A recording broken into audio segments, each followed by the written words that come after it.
La Suisse, c'est beau, c'est propre, c'est riche, c'est extra, d'accord? C'est le pays le plus de suicides au monde. Alors pour toi, pas de pluie? Oui, oui, pour moi. C'est-à-dire ça, quand le type il prie comme ça, c'est dire moi et pas les autres. Eh bien, Dieu écoute sa prière. Parce que la prière, ça agit. Aide-moi à te servir dans la joie. Aide-moi à ne pas être jaloux. Et il y a l'amour. L'amour, c'est quoi? C'est la prière.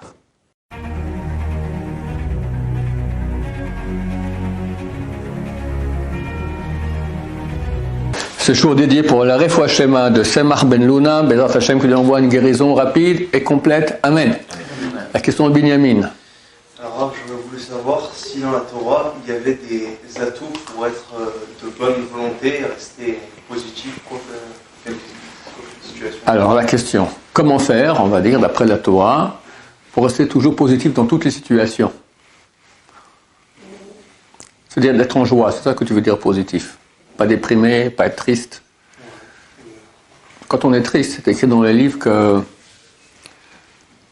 il n'y a rien, aucune toum'a, aucune impureté peut agir aussi fort en mal sur l'être humain que la tristesse. Parce que quand tu es triste, tu n'as plus envie de rien. Bien que tu crois à Hachem, tu crois en la Torah, et bon, très bien, mais tu n'as pas envie. Pourquoi? Et alors, Rabbi Shaul Zatzal, il a dit, il y a des gens qui servent Dieu par l'étude de Torah, il y en a qui servent Dieu par la prière, il y en a qui le servent par la joie. Le plus dur des trois, c'est par la joie. Donc, de ça, on apprend deux choses. Un, que c'est un service de Dieu, ça veut dire qu'il y a un travail à faire pour être en joie, et il n'est pas facile du tout. Alors, Bession, lui, sa femme était très souffrante, lui aussi, je crois qu'il n'y a pas un organe qui chez lui était en bon état, tout était tordu. Et il se battait pour être en joie. D'accord? Et il arrivait, c'est clair. Quand quelqu'un est triste, il ne peut pas avoir la présence divine sur lui.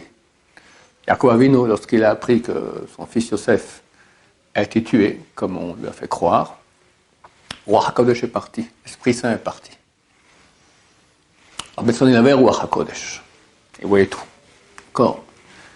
Et il a même dit, Ruach HaKodesh c'est facile. Il disait, il y a des gens qui cachent. Moi je pose la question, vous avez Ruach HaKodesh? Je me dis oui. Comment vous avez fait? C'est à Purim, je me permets de lui demander comment on fait, c'est intéressant toujours à savoir. Il dit, je ne sais pas, j'ai enseigné les élèves et c'est venu. Moi j'enseigne depuis plus de 30 ans aux élèves et ça ne vient pas. Et je ne pense pas que ça viendra à moi que Mashiach revienne. C'était un grand monsieur. Alors il a dit, Ruach HaKodesh c'est facile. Ce qui est dur, c'est changer. Il disait un mot. Un type tout métastasé, guéri. Le type lui a amené les photos d'Omérodé, guéri. Alors regardez qu'on a rien. Tu vois la maladie là, tac, elle est partie. Rien du tout. C'était extraordinaire. Et c'est clair que le travail de joie qu'il faisait était beaucoup pour cela. Sans travail de joie, on ne peut pas... Alors qu'est-ce qui se passe? En fait, il n'y a aucune raison d'être en tristesse si on a compris que Hachem, qui est infiniment grand, infiniment terrible, je dis ce mot-là parce que les anges les plus grands, qui sont plusieurs fois comme tout l'univers, sont pris de peur terrible. C'est marqué qu'ils sont tellement en tension devant Hachem, eux ils voient ce que nous on ne voit pas. De leur nuque sort une transpiration de feu, qu'on appelle, le Zohar il appelle cela, Nahar Dinour, le fleuve de feu, qui descend et c'est lui qui nourrit l'enfer. D'accord? Le feu de l'enfer il vient d'où? De ce. Tellement ils sont en tension devant Hachem. Et quand n'importe qui de nous, il dit Hachem, aide-moi, ou même pas, fais une bracha. Hachem dit à tout le monde, chut, chut, des millions d'anges. Ah, comme c'est beau. Il nous adore. Il nous a permis de s'adresser à lui. Dans 2 semaines, 3 semaines en France, on va dire Parashat Balak. C'est donc Bilham le prophète, le plus grand prophète de tous les temps chez les non-juifs, qui veut maudire à Israël, et Dieu fait un miracle à la place de la malédiction, et c'est une bénédiction qui sort. Et il dit à un moment, Ka'et Yamer li Yaakov l'Israël ma'pa'al el. Viendra un temps où on demandera à Israël et à Jacob, le peuple d'Israël, que fait Dieu? Très prochainement, on espère jusqu'à la fin de l'année, on va dire, vers la fin de l'année, Mashiach vient.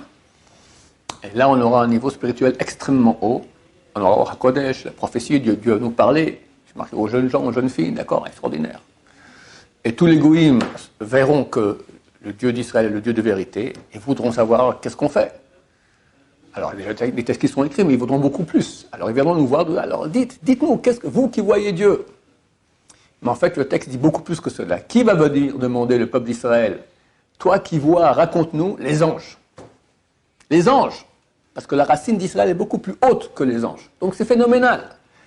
Si on se rend compte de cela vraiment, à quel point Hachem il nous aime, à quel point il nous fait des miracles quotidiens chaque seconde, ça vaut la peine parce qu'on ne se rend absolument pas compte. Il y a des livres ici qui parlent des merveilles de la création. C'est phénoménal. Tu regardes le corps de l'être humain, ne parlons pas de l'âme de l'être humain, c'est des millions de fois plus complexe que le corps, mais même le corps. Dieu nous fait des miracles quotidiens sans cesse. On devrait danser, sauter de joie. Et si en plus on a la chance qu'on est pratiquant, et on sert Dieu, et encore plus quelqu'un vient à l'Yeshiva, il devient... L'Yeshiva, c'est le commando, c'est on dit c'est la prunelle des yeux de l'Akadosh Baruch Hu, d'accord? Tu étudies la Torah d'Hachem. On a parlé dernièrement, c'est quoi étudier la Torah d'Hachem? C'est écrit dans Masechet Shabbat, quand Dieu a dit Anochi Hachem dans le premier des 10 commandements. Anochi, c'est les initiales de Ana, moi. Nafshi, mon âme. Ktavit, je l'ai écrit. Yahavit, j'ai donné. La Torah, c'est l'âme de Dieu. Il a mis et Dieu a écrit son âme et nous l'a donné. Tu imagines ce que ça veut dire maintenant que tu étudies à Abaye et Rava, tu es en train d'étudier l'âme de Dieu, tu fais un avec Dieu, mais c'est phénoménal. Si quelqu'un se rend compte vraiment de cela, il n'arrête pas d'arrêter de danser, d'accord, et de chanter. Mais Dieu a créé un Yetzer Hara, un mauvais penchant, qui ne veut pas tout cela, et se bat pour nous rendre petits. Un des grands mauvais penchants, c'est l'habitude. Vu que ça fait depuis un certain nombre d'années que je me lève tous les matins et que je fais, tout fonctionne bien, c'est normal. Et quand ça ne va pas, je commence à me plaindre.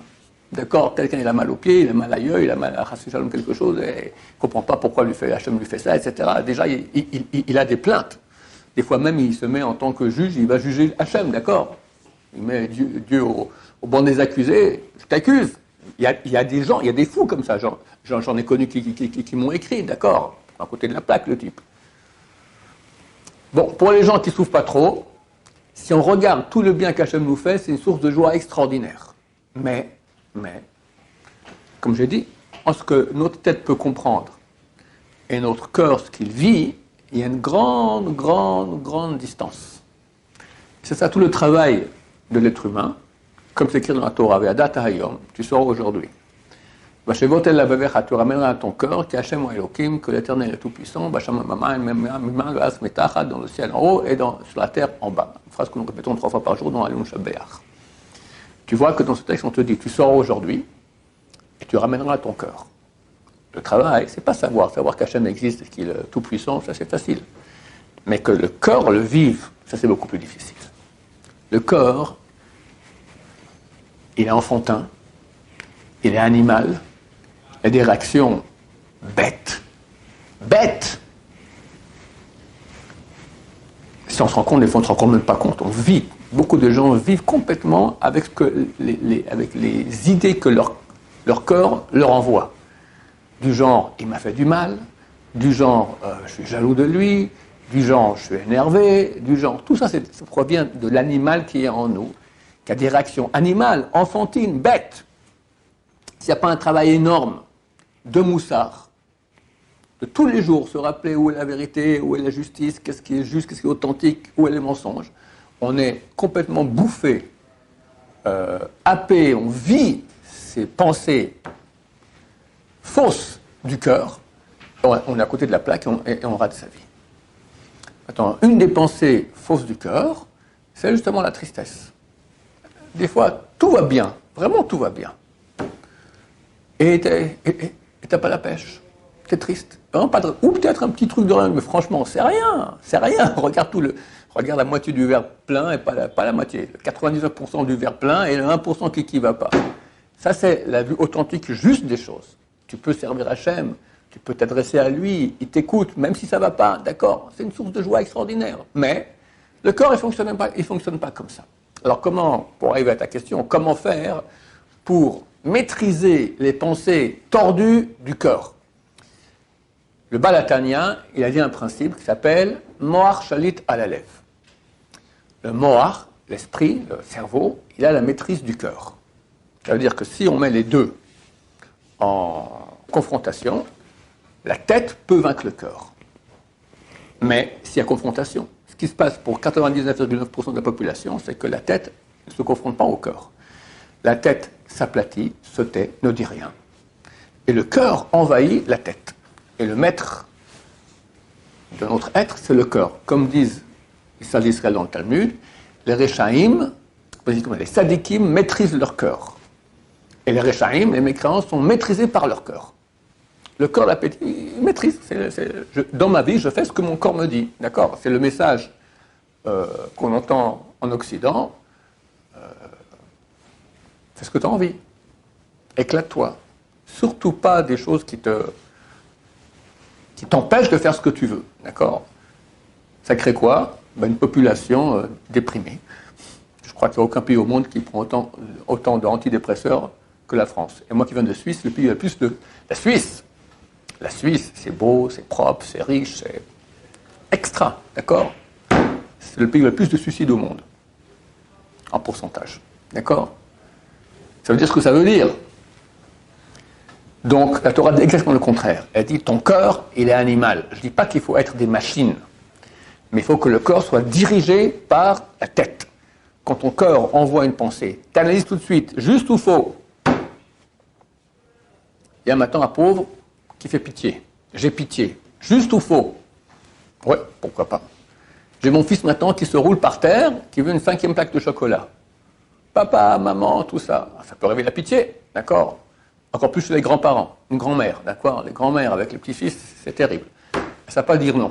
Quand les mères pouvaient dire non, mais les grands-mères, c'est très dur. Le petit-fils qui fait mamie, mamie, mamie, il se met à pleurer.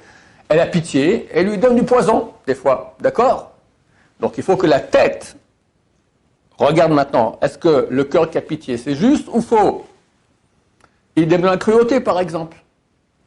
Des fois, il faut être cruel avec les enfants, ou les élèves, par exemple, nos chers élèves, des fois, il faut être un peu dur pour que ça bouge un peu, sinon absolument rien qui se passe. Dans quelle mesure c'est fait vraiment pour le bien et pas par sentiment de... Parce que l'homme, il est cruel aussi, de façon innée. Il peut être cruel, méchant, d'accord ? Donc, il faut bien comprendre pourquoi on fait les choses. Et des fois, au contraire, il faut empêcher la cruauté de sortir, d'accord ? Tout cela demande un travail de réflexion. Moar, Shalit, maîtrise le cœur. Maintenant, c'est insuffisant.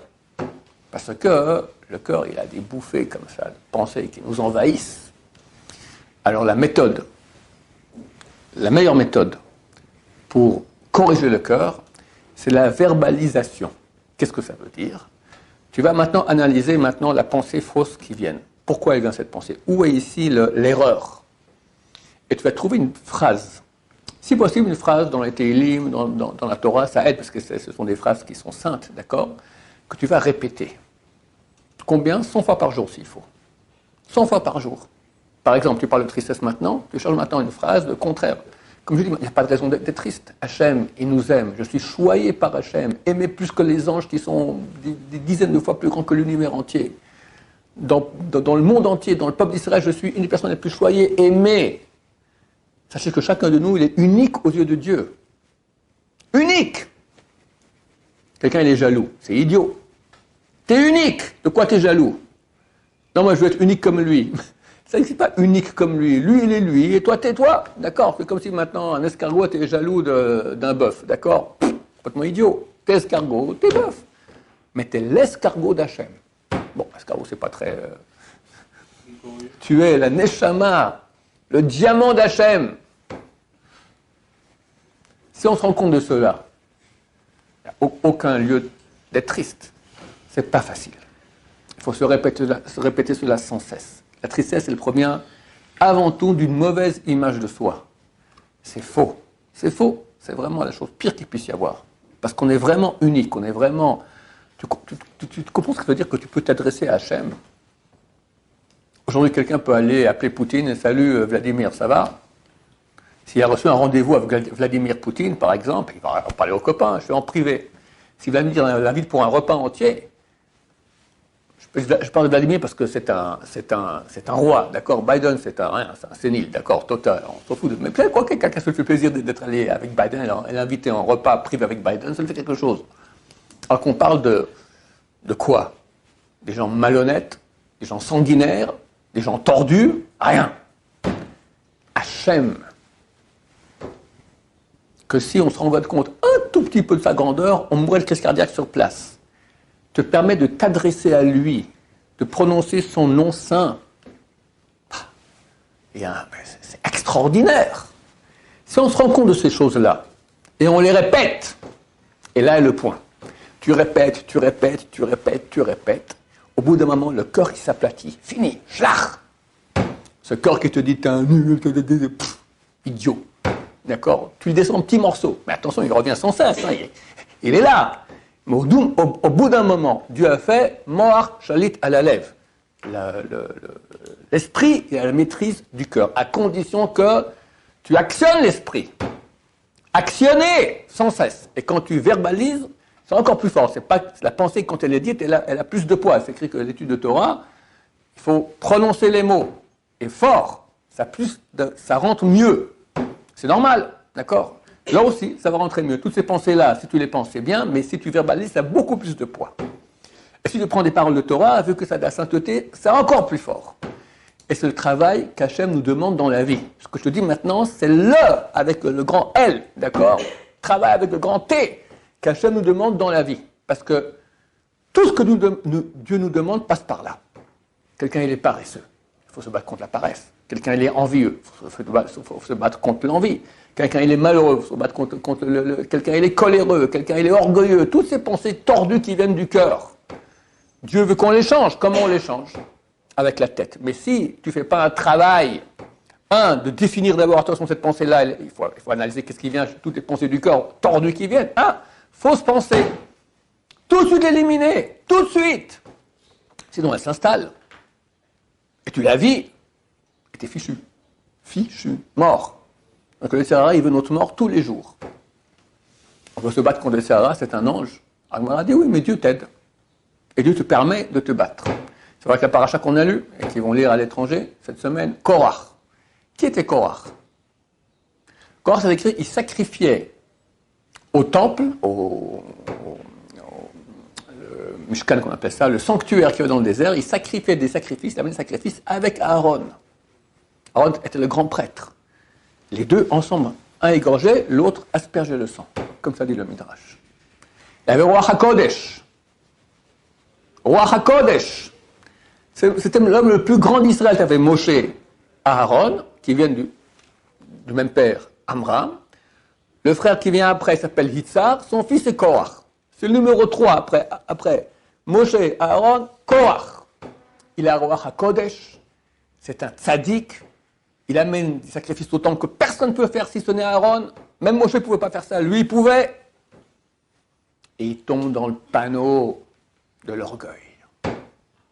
Parce que Dieu a dit à Moshe, maintenant tu vas mettre le président de la tribu de Lévi, le fils du 4e frère. Il y avait Amram, Itzhak, Hebron, Uziel, le cadet, son fils Elisaphan.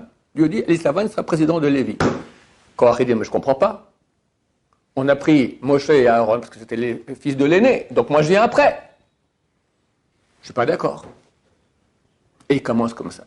Sa femme le pousse derrière aussi. Tu as vu, pourquoi pas toi, pourquoi pas toi, pourquoi pas toi. D'accord? Il a été happé par les pensées du cœur tordues. Mais ce type-là, il a Roi HaKodesh. De lui descend Shmuel, il a vu Shmuel sort de moi, alors c'est certain que je serais quelqu'un de grand. Pauvre type. Lui est tombé, il était avalé par la terre, ses enfants ont fait tchouva. Ils ont eu pensée de tchouva. Il y a eu un pan de terre comme ça, dans un petit monticule, ils ne sont pas morts. De eux sont sortis 24 Mishmarot, garde de Kohanim, de Lévi'im, qui ont Roi HaKodesh. Et Shmuel Hanavi qui est comparé, équivalent à Moshe et Aaron, les deux réunis. Oui. Les mauvaises pensées viennent du cœur et pas de la tête. Attends, je finis avec Korach. D'accord? Qu'est-ce qui s'est passé? Il a écouté son cœur, tout bêtement. Et il n'a pas... Et regardez de qui on parle. Donc c'est pas... rien à gagner d'avance. Tu peux être grand, mais tu peux être un grand tordu. D'accord? Plus tu es grand, plus le danger que tu peux avoir, il est grand. Shabtai Tzvi, le faux Messie, c'était un des plus grands sages d'Israël, kabbaliste. Grand Kabbalah énorme. Et il s'est pris pour le Messie. Pauvre type aussi. D'accord? Bon, que Dieu nous préserve d'épreuves pareilles. Mais s'il n'y a pas du moussard, ça ne va pas maintenant. Ça, j'arrive à la question. Tu te poses la question, pourquoi tu dis que les mauvaises pensées viennent du cœur et pas de la tête? Aussi de la tête. Mais la tête, c'est facile. C'est encore relativement facile à maîtriser. Pourquoi? Parce que tu peux, en lisant du moussard, en lisant la Torah, voir est-ce que la pensée que j'ai maintenant, elle est juste ou elle est fausse. Tu as une jalousie, la Torah dit il ne faut pas être jaloux. Tu es en colère, la Torah dit il ne faut pas être en colère. Tu es envieux, il ne faut pas être envieux. Tu es paresseux, il ne faut pas être paresseux. La Torah te dit qu'est-ce qui est juste, qu'est-ce qui est faux. Si tu vis le truc, tu ne fais même pas attention. Mais si tu lis le moussard tous les jours, et le Yetzirah, je rappelle, il se bat. Le Yetzirah, il se bat pour qu'on fasse des péchés. S'il n'arrive pas, il se bat pour qu'on fasse des mitzvot, mais surtout pas étudier la Torah. Si déjà, on s'est mis à étudier la Torah, il va dire tu dis tout sauf la halakha. Si déjà tu dis déjà la halakha, le summum du top, la couronne, le diamant sur la couronne du roi, le moussard. Le moussard. Parce que s'il y a du moussard, tu arrives à élaguer, couper toutes les mauvaises parties de toi-même lentement. On n'est pas des magiciens, d'accord? Mais tu fais un travail, tu deviens un type bien. Sinon, tu étais un petit tordu, tu deviens un grand tordu. Et combien de salariés se battent? Je vous dis que moi, qui parle de moussard, qui dis à Somme, étudier le moussard, j'arrive pas à étudier le moussard. Qu'est-ce que j'ai fait? Je me suis fixé volontairement un quart d'heure de moussard ici, un cours à la yeshiva, de 9h15 à 9h30, pour m'obliger à étudier. Sinon, wallo, tellement les salariés se battent. Parce que quand tu étudies du moussard, tu comprends à voir qu'est-ce qui est vrai, qu'est-ce qui est faux. Et tu vois ton comportement qui est faux. Ça, c'est au niveau de la tête. Donc, la tête peut se tromper aussi. Les gens ils vont te dire, ouais, la yeshiva, la Torah, ça me saoule, on ne peut rien faire, d'accord, tout ce qu'on a envie. Lui, il est faux dans la tête. Alors il faut qu'il voie des cours qui prouvent que la Torah est d'origine divine, qu'il comprenne, etc. Et il va comprendre au bout d'un moment qu'il est dans l'erreur. Ok, maintenant qu'il est dans l'erreur, le type il est jaloux, par exemple, ou il est triste. Il a compris que c'est faux. Ça c'est la tête, c'est relativement facile à faire, d'accord. Une fois qu'on sait qu'est-ce qui est vrai, qu'est-ce qui est faux, on sait maintenant si on est dans le vrai ou dans le faux. Mais une fois qu'on remarque qu'on est dans le faux, et nous tous, on est toujours un grand pied, ou deux pieds, ou entièrement dans le faux, pour arriver à changer ça, il faut arriver à vaincre les pensées du cœur. Et là, c'est un travail de tête.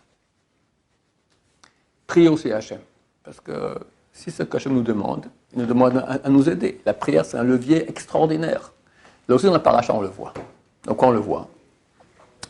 Lorsque Korach sort avec toute sa clique, là, 250 personnes, avec des encensoirs, ils savent tous que un va être accepté en tant que Kohen Gadol, tous les autres vont mourir.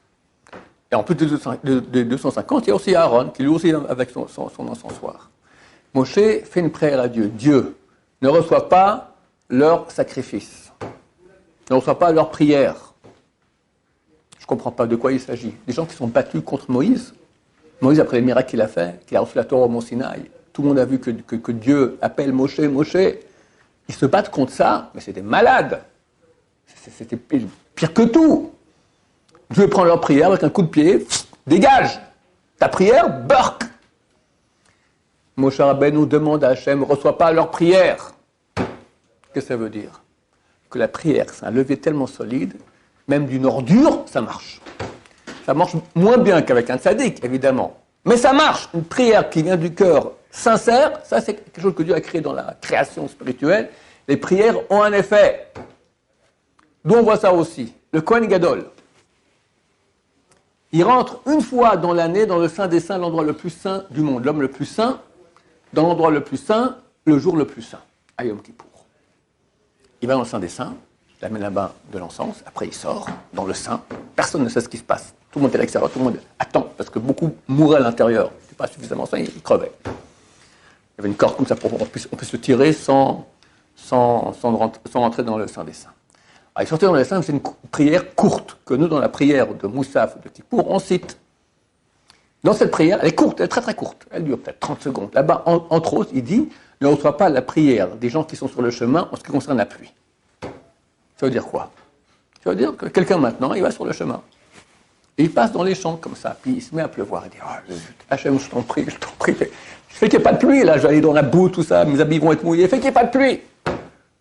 Mais espèce d'égoïste, si je t'écoute, qu'est-ce qui se passe? Tous les champs là, qui ont besoin de pluie, sinon ça va être la sécheresse. Alors pour toi, pas de pluie? Oui, oui, pour moi. C'est-à-dire ça, quand le type il prie comme ça, c'est-à-dire moi et pas les autres. Eh bien, Dieu écoute sa prière. C'est une ordure, égoïste. Dieu écoute sa prière au point où il faut que le Kohen Gadol, dans le Saint, le jour de Kippour, demande à Dieu, n'écoute pas sa prière. Parce que ça marche. Troisième exemple. Quelqu'un qui est assassin involontaire. Hachem Ishmor. Il a roulé un peu trop vite sur la route, petit enfant est passé, boum. Admettons qu'il est involontaire, des fois c'est volontaire. Bon, du temps du temple, de partir dans une ville refuge. Il quitte sa famille, il quitte tout le monde, où les gens viennent, si c'est un rabbin, sa yeshiva vient avec lui là-bas pour pas qu'il soit tout seul. Mais il reste là-bas bloqué. Jusqu'à quand? Ou jusqu'à ce qu'il meure, ou jusqu'à ce que le Kohen Gadol meure. Alors il est écrit dans le Talmud que la mère du Kohen Gadol amenait à manger à ces assassins des cadeaux, des habits, des choses, pour qu'ils ne prient pas que leur fils meure. Parce que le type, l'assassin, il est là-bas, il en a ras-le-bol, il dit ce Kohen Gadol, allez Dieu, fais quelque chose qu'on en finisse, que je puisse sortir d'ici. Alors les mères venaient, et vous croyez que les gens, les assassins, à cause des quelques cadeaux qu'ils recevaient, ils arrêtaient de prier, ils continuaient à prier que le Kohen Gadol meurt, mais peut-être un peu moins. C'est un peu moins de prière d'un assassin qui prie qu'un bon juif, qui, le Kohen Gadol, t'as pas de meilleur juif que lui, meurt. Les mères devaient amener à manger pour qu'ils fassent moins de prière, dans ce sens-là. Oui, parce que la prière, ça agit. Et ça, on perd de prière de gens tordus. Korach, le type dans la route avec les champs, l'assassin. Alors nous, et quand tu ne priais pas pour devenir riche, pauvre type, pas pour qu'est-ce que j'en sais comme autre bêtise, tu vas prier, aide-moi à te servir dans la joie, aide-moi à ne pas être jaloux, aide-moi à ne pas être paresseux, aide-moi à ne pas être envieux, aide-moi à ne pas être coléreux, aide-moi à être humble, pas orgueilleux. Dieu ne va pas écouter ces prières. Tu pries pour ce que Dieu veut le plus. Bien sûr qu'il va t'aider. Donc ça marche. L'homme est comparé à un arbre. Attends, la prière d'un tordu, tu vois qu'elle marche aussi. Si tous ces tordus-là, leur prière fonctionne, tout dépend à quel point. La prière, c'est pas seulement dire, c'est l'impact. Dur de savoir. Le Rav Shach, il disait, le Rav Shach, le grand de la génération, une trentaine d'années, il disait, c'est connu, la prière et l'étude vont ensemble. Si tu ne pries pas bien, tu ne pourras pas étudier bien. Si tu n'étudies pas bien, tu ne pourras pas prier bien. Ça marche ensemble, c'est lié. C'est vraiment lié. Et comme j'explique souvent dans mes cours, c'est comme une relation avec une femme. Une femme, tu as 3 types d'actions que tu as avec elle. Au niveau physique, tu la rends service. Descends la poubelle, va faire les achats, qu'est-ce que j'en sais, tu plantes un clou dans la maison. La moyenne de temps que ça prend à un mari de planter un clou quand la femme a demandé, c'est 6 mois. D'accord? Je pense qu'on est plutôt assez paresseux. Ça, c'est physique. Au niveau spirituel, tu discutes avec elle. On échange, on parle, on a plaisir à parler ensemble. Et il y a l'amour aussi. Ça, c'est un autre type de discours. C'est pas qu'est-ce que tu penses de ça, c'est carrément des mots d'amour, d'estime, d'accord, de gentillesse, l'un envers l'autre. Nous-mêmes aussi avec Hachem, c'est exactement la même chose. Au niveau physique, la mitzvot, tu fais des actions, tu mets filin, tu mets tzitzit, tu fais ci, tu fais ça, etc. Les actions que Dieu a demandées. Au niveau de la connaissance, la discussion avec la femme, c'est l'étude de Torah. Comme on a dit, Dieu a mis dans la Torah, il a écrit son âme. Donc quand tu étudies la Torah, tu communiques avec lui. Et il y a l'amour. L'amour, c'est quoi? C'est la prière. La prière, en araméen, elle est appelée rachamé. Rachamé, dans le Talmud, c'est marqué prière, signifie amour. C'est synonyme. Prière, amour. En araméen, c'est le même mot. Parce que là, tu peux exprimer ton amour. Et vas-y, dégage. Éclate-toi, exprimer l'amour. Le Talmud dit, si l'homme pouvait prier toute la journée, d'accord? C'est fatigant, on n'en peut plus au bout d'un moment. Mais idéalement, extraordinaire, c'est là où tu es en relation avec Hachem. Tu as un mari maintenant, il discute beaucoup avec sa femme, jamais aucun mot d'amour. Ça ne va pas marcher. Il fait beaucoup de mots d'amour, mais dès qu'on discute un peu, il dit rien. Ça va, qu'est-ce que tu en penses? Dis un peu, parle. Rien. Ça ne marchera pas. Les deux sont nécessaires. Pour enlever les clipotes, il n'y en a pas un de plus. Et enlever les clipotes, tchouva. Enlever les clipotes, tchouva. On parlait français. Enlever les écorces du mal que nous avons à cause de nos péchés, c'est faire tchouva. Dieu, j'ai péché, je regrette, j'arrête. Et étude de Torah. Étude de Torah, au niveau, c'est mieux qu'un mikvé. Ça brûle tout. Extraordinaire. Mais avec tchouva. Baruch Adonai, l'olam, amen, amen.